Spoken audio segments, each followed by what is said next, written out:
Hi, good afternoon. I'm Lou Eisen, boxing writer, historian, and this is Ring Talk.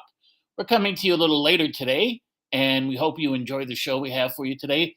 It's very interesting. Today, we're going to talk about the very important fight in Canadian history, the George Chuvalo Muhammad Ali world title fight, March 29th, 1966. And people know a lot went into that fight. There was a big kerfuffle here in Ontario. What makes it interesting, especially today on Sunday in September, is tonight there's a big heavyweight fight on between Luis Ortiz, the Cuban expatriate, who I believe, from what I've been told, is 53, and he's fighting former world champion Andy Ruiz, who I think will knock him out. But that's for later on or another show. Today we're talking about the fight from March 29th, 1966, Maple Leaf Gardens. George Chuvalo, the hard rock from Canada, the man who was taken straight from the Canadian Shield, born September 12, 1937. And this was his second challenge for the world heavyweight title against Muhammad Ali. He only had 17 days to train for this fight. You know, unlike a lot of fighters today, very few fighters are in shape all year round. But back then in George's time, in the 60s, 50s, 40s, 30s, you had to be, because you never knew when a chance would come along. So if somebody called and said, you're getting a title shot in a month, you couldn't say, well, I need 3 months to get ready. It didn't work like that. Guys would fall out and you get a shot. When Angelo Dundee's fighter, Willie Pastrano, fought for the world light heavyweight title, he was the sixth replacement. 5 in a row had canceled. He had a short time to get ready, and he won. He beat Harold Johnson. But 5 guys before him said, no, not enough time. And he said, yeah, I'll do it. So you have to take advantage of what you have. A year before, in 1965, George had a shot against a mafia-controlled fighter from Chicago, Ernie Terrell, for the WBA version. And what happened was, when Ali beat Sonny Liston, February 25th, 1964, to win the title, they had a rematch. And because they had a rematch, WBA said, we don't allow rematches. But of course, everyone in boxing knew that unless you sign for a rematch before you sign for your original title shot in any weight division, the champion would not give you a shot at his crown. So Ali had to sign that. He had no choice. And when he announced that they were doing it, the WBA said that they were going to pull, the recognition of Ali as world heavyweight champ. It was bogus.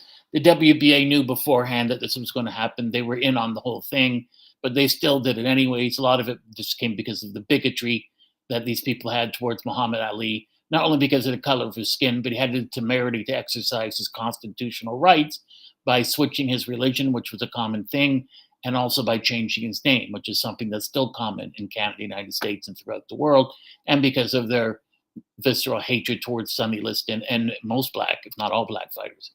And so Ali fought Ernie Terrell years later, but he beat Liston. The original fight was supposed to be, before Chuvalo Ali, was supposed to be Ali and Terrell in Toronto. That's the fight. It was actually supposed to be, my mistake, in Chicago.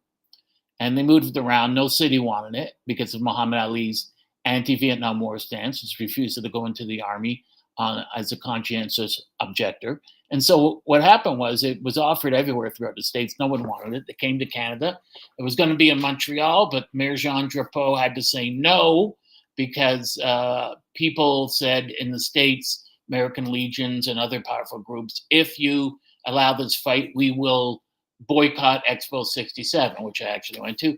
And they couldn't afford to lose those people after spending all that money. So he said the fight can't be here. They tried to do it in Edmonton, tried to do it in Cobourg, and in different cities, Kingston. It finally came to Maple Leaf Gardens in Toronto.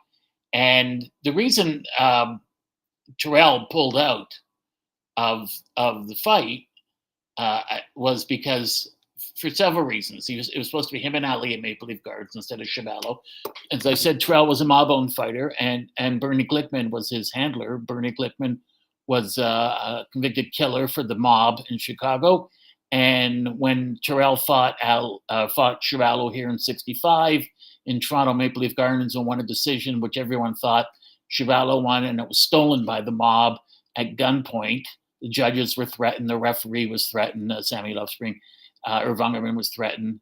The New York papers were the only ones that had the and the other American papers, Toronto papers, ignored it because they were never boosters of George Chuvalo. They always couldn't wait to take a strip out of him. So the New York papers wrote, more interested in the fact that George won the fight but didn't get the decision is the fact that Ernie Terrell's mob manager, convicted killer, was allowed into Canada to be in his corner. Is there a special rule in Canada that says if you've taken a man's life and you belong to the mafia, you get special dispensation? So this raised a big stink. So now Terrell's supposed to come back and fight Ali in a unification fight in Toronto. And Terrell said, I can't do it because Bernie Glickman is not allowed. And the reason Glickman wasn't allowed was because when the mob tried to strong arm Ali, the Fruit of Islam and his Muslim handlers from the Nation of Islam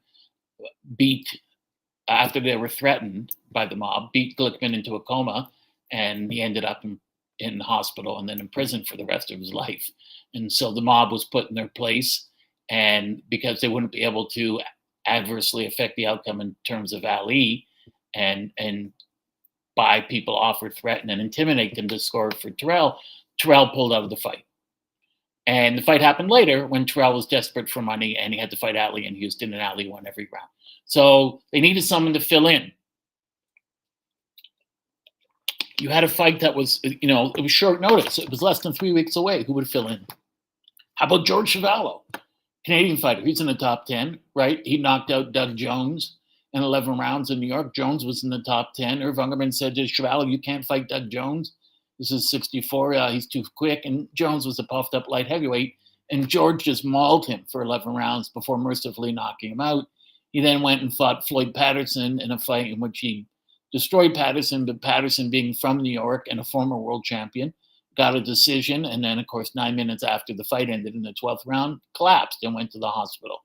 So George lost the fight officially, although he won the fight in the hearts of the fans. So let George fight Ali for the undisputed world heavyweight title. So what was going to happen then, of course, when they made that fight, this great fight, they asked George, do you want to do it? It was the beginning of Bob Arum's career, the first major fight that he promoted. He promoted one before that, but this was the first title fight. And they said to George, would you be interested? Mike Malitz from Maine Bouts called from Chicago. Are you interested in fighting Ali at Maple Leaf Gardens or in Canada in the next 17 days? And he said, George had a sense of humor. He said, let me call my wife. Calls his wife, says, I'm going to be fighting. So, do you want to go to a fight in 17 days? Who's fighting? Me. Who are you fighting? Ali. And of course, his wife laughed, but it was true. So he called back, said he was free. He would take the fight. And he took the fight. He had 17 days to train. So he doubled his running from 5 miles a day to 10 miles a day, chopped trees. Sparring partners got brought in, the best sparring partners. He said the mistake he made that he fought in a small ring when he was training. It should have been a larger ring because it would be a larger ring in which they would be fighting. And Ali was very somber at the press conference. He wasn't his typical bombastic self. And he said, I really appreciate, and he meant it, that how well that I've been treated by Torontonians. Everyone in Canada has been nice. The police have been incredibly gracious. The media has been wonderful to me. Restaurants have been nice. And we weren't at war with Vietnam. We had no problem with Muhammad Ali. So everyone embraced him here, and Muhammad loved that.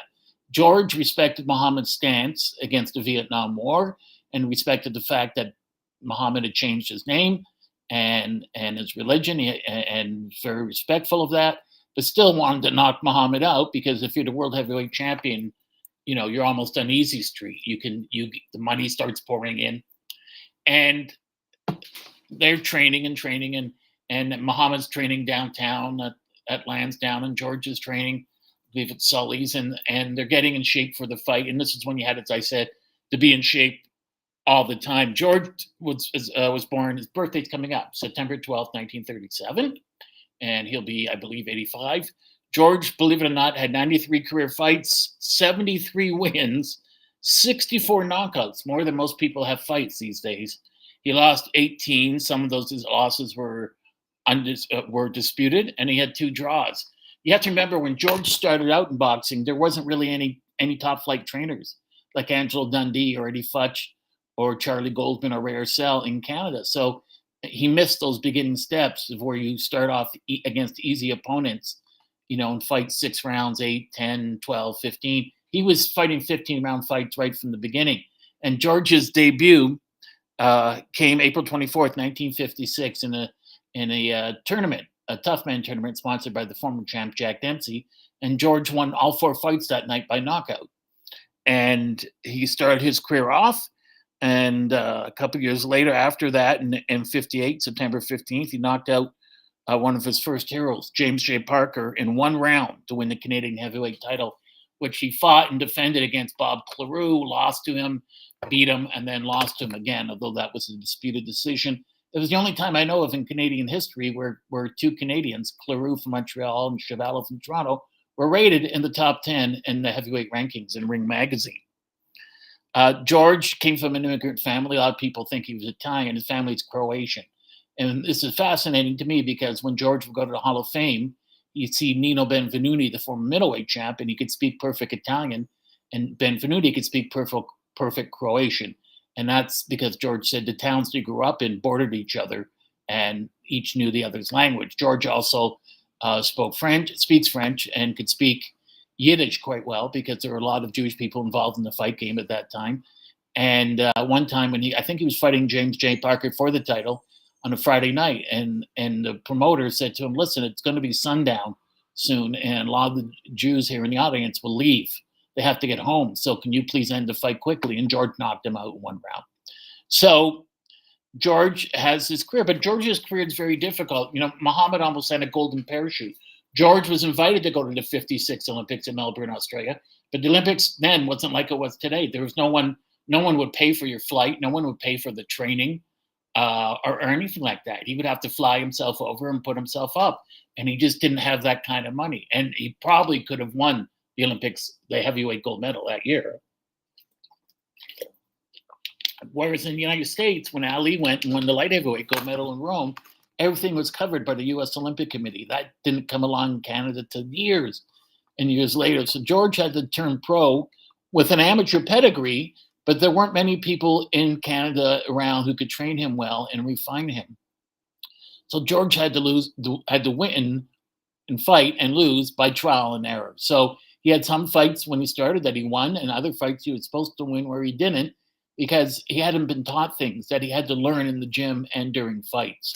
And I think the real turning point for George Chuvalo in his career was when he was in New York for the Patterson fight, and he was training at Gleason's gym, and the immortal Charlie Goldman came in. And Charlie Goldman trained Rocky Marciano and other world champions, and he turned Marciano basically from an uncouth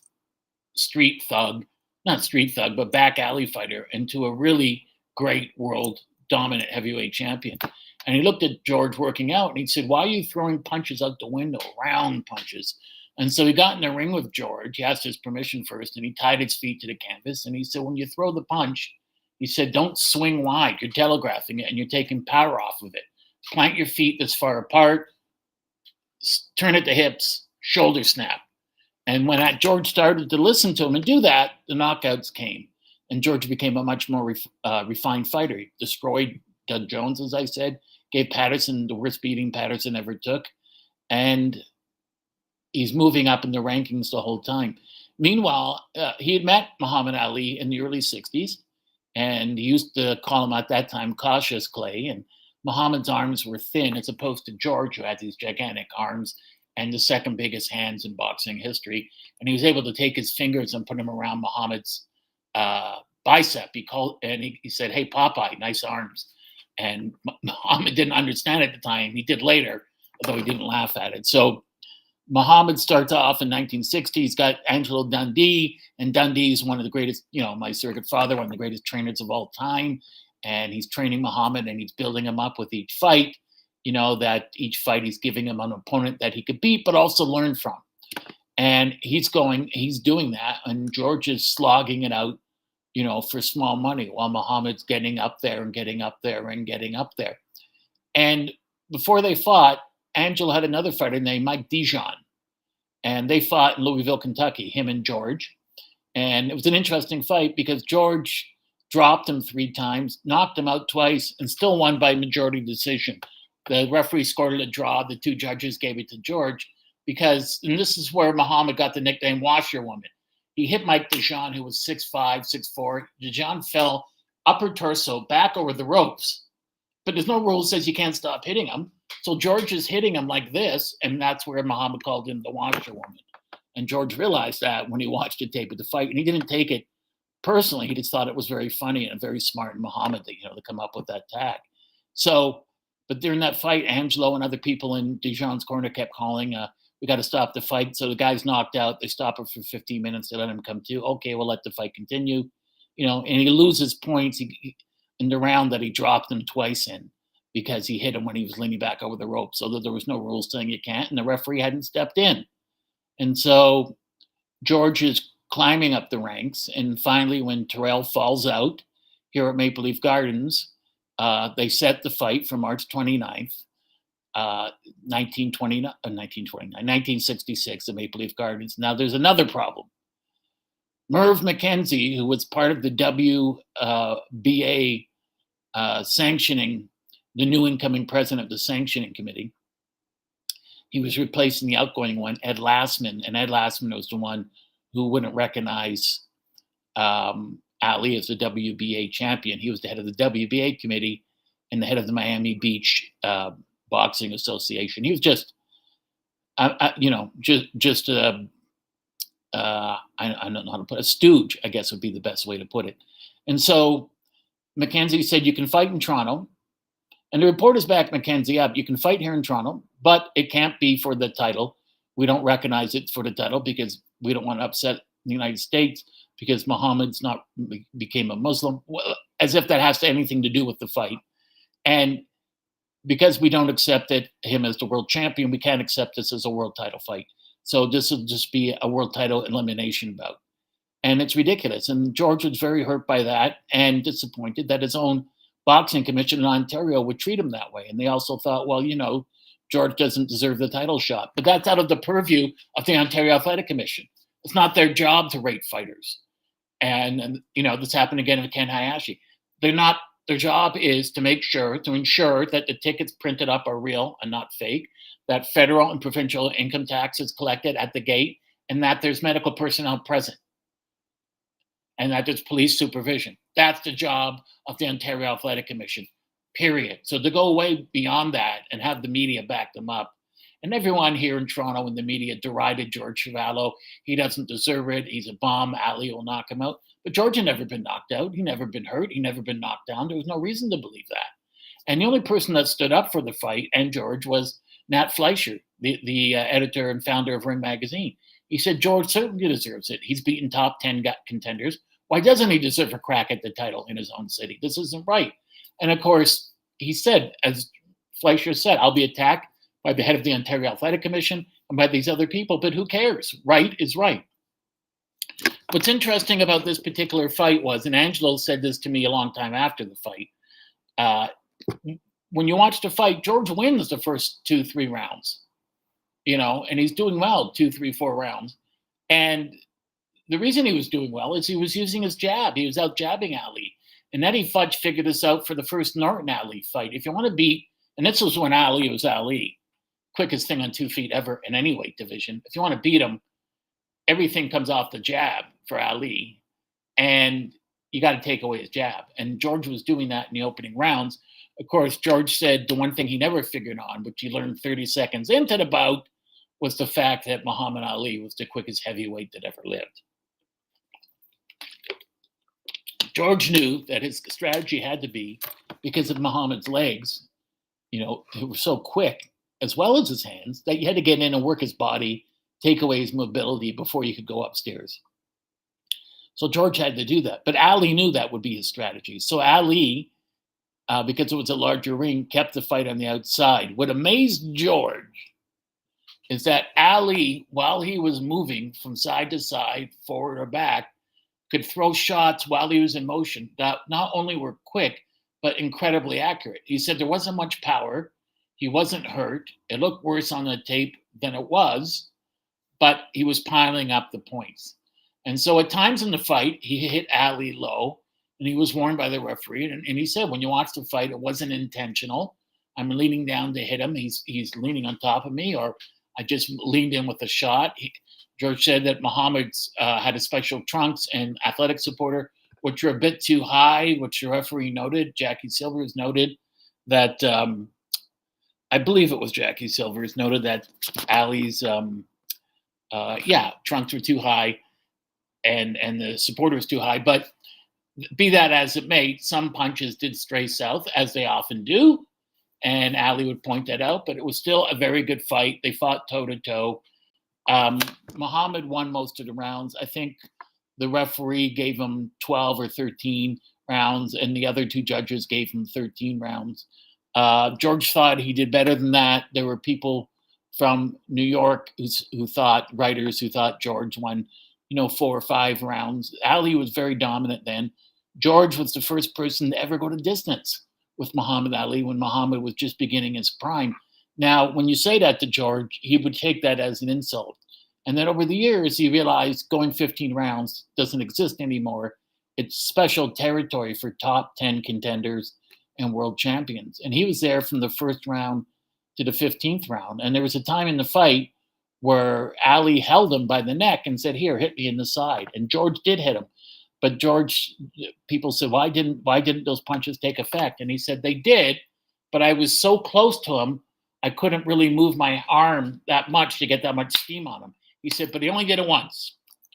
And George took a lot of shots to the face, but he caught a lot of shots on his hands.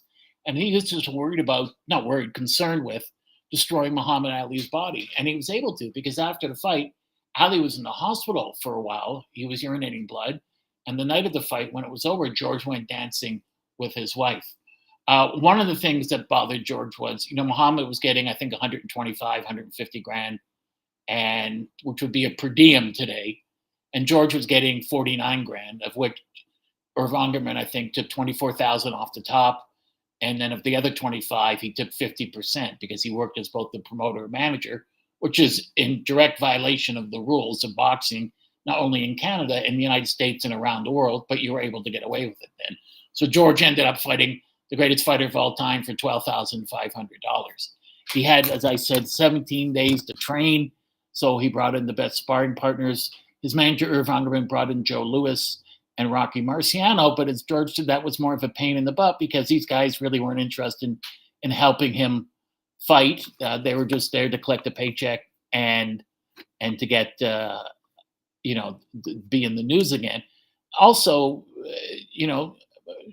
Rocky Marciano and Joe Louis were certain types of fighters, and they didn't really have the right style that would have worked to get Muhammad Ali. I think Marciano would have been too slow. Joe Louis would have been a great fight, but we don't know. We do know that Chuvalo did his best from the first round to the last. His parents were there. One of the things about Georgian boxing, of course, was his father said to him, "You're going to quit the first time your nose bleeds." When I asked George who was the toughest guy he ever knew or faced, he said, "My dad." Now, this is the true story. Both of George's parents worked at Royce DuPont, Canada Packers. That's for Irv Ungerman. He owned the factory. And it was his mother who said, "Can you help my son? He needs management." His mother was a chicken plucker, and you got a couple cents per chicken. So she would come at recess to feed George and put food through the fence, and her hands would be cracked from plucking these chickens. His father had a lame arm, I think left arm, and yet he worked on the kill floor. He would slaughter cattle. And George never knew this, but he said, every year his father got 2 weeks off. And he said, "I didn't know that. He was never home."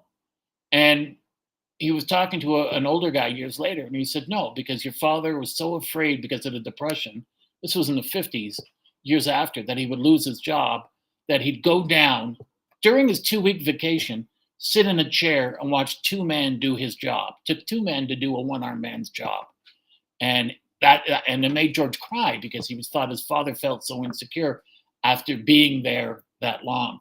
We all know Muhammad's story, born January 17th, 1942, into a lower middle class Black family, grew up in Louisville, Kentucky, with his brother Rudy, who became Rahman, and, went to the Olympics and grew up in a loving family the same way George did. Both George came from an immigrant family. And Muhammad, was really a person of the world. He was welcomed everywhere. He was welcomed in Canada. He used to get his suits here from Lou Miles, and he always got his suits here. Him and George became very good friends. But one of the things, you have to understand about this fight was at the time the fight took place, Muhammad Ali was one of the most hated people, if not the most hated person in the United States. He wasn't the world icon that he became later on, in his own country at least. Other countries embraced him. He went to visit Nelson Mandela in South Africa in '64 after he won the title, but the racist government wouldn't let him in. But because of the bigotry in the United States, especially on the draft boards, which consisted mostly of Southerners, who were drafting African Americans way out of proportion to their numbers in society and using them as cannon fodder on the front lines of Vietnam. So Muhammad, because he wouldn't go, and he never said, I won't go. He never said, I won't fight in Vietnam. What he said was, if you can show me one black person, male or female, that voted in the last federal election in my home state of Kentucky and lived to tell about it, then I will gladly join the US Army. And the deal was, he didn't have to go fight. He could just stay in the States, in Louisville or wherever, and just sign autograph pictures for the troops and on the uniform and do that. And he would not do that. He didn't want to contribute to going over and killing these dark Asiatic peoples.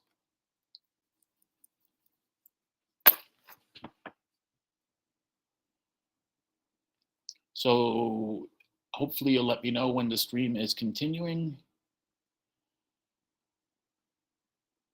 So, am I free to keep talking? Yes, no. Let me know now, please. Eric?